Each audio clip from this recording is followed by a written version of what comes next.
Bonjour Patrick, Oui. Merci beaucoup de me recevoir sur ce beau terrain. Donc on est aux Sorinières. Est-ce que vous pouvez nous en dire un petit peu plus sur vous et votre terrain?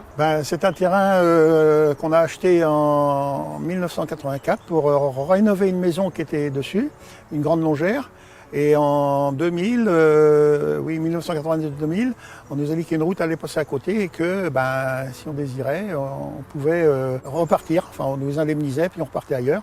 Donc le terrain n'était plus à moi, mais j'ai plaidé pour avoir la partie qui n'était pas construite, puisqu'elle a été démolie. Ça a été accordé et donc on bénéficie toujours de ce terrain de 2500 mètres carrés. Et pour moi, c'était de l'ensauvager, enfin de le garder au plus naturel possible, avec sa mare, le puits et puis tout ce qu'il y avait autour. Donc depuis, c'est de remettre des arbres et puis de refaire des ambiances un petit peu naturelles. Comment avez-vous entendu parler des ORE? J'étais au conseil municipal des Sorinières, je regardais un petit peu tout ce qui sortait comme loi et tout ça. J'ai vu cette loi passer et puis je me suis dit mais c'est génial parce que ça met une couche supplémentaire sur le PLU pour protéger la parcelle. Bon, je ne sais pas ce que ça va devenir après avec mes enfants et tout. Moi qui me passionne un peu pour ensauvager ça pour pas que ça soit artificialisé. Donc j'ai sauté sur cette opportunité, mais ça a été très difficile de trouver quelqu'un qui puisse me porter. Et suite à la publicité qui a été faite avec Agir pour l'environnement, j'ai sauté dessus, j'ai appelé. Et là, pas de frais, vraiment, c'est quand même intéressant. Donc maintenant, on est là pour ça aujourd'hui, je pense. Tout à fait. On va signer votre ORE tout à l'heure. Voilà. Qu'est-ce que vous attendez justement de cette ORE pour votre Moi, terrain? c'est vraiment une couche de protection. Je suis entouré de maraîchers un peu industriels et je voulais pas que cette partie soit artificialisée.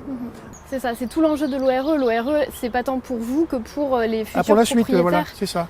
Puisque l'ORE, elle est signée pendant 99 ans, donc c'est un temps qui est long. Oui. Il y aura différents propriétaires qui vont se succéder. Sans doute. Et ils vont devoir respecter les engagements que vous aurez pris, notamment de ne pas artificialiser la parcelle. Voilà. Et ça, c'est vraiment très important. Un petit mot peut-être sur les engagements que vous avez pris dans votre contrat d'ORE? Pas de construction. Aussi l'engagement de ne pas cultiver ou de ne pas sécher la mare, enfin de préserver tout ça. L'objectif, c'est la biodiversité, la préservation de la biodiversité, mais ça reste un objectif qui est très large, qui est très vaste.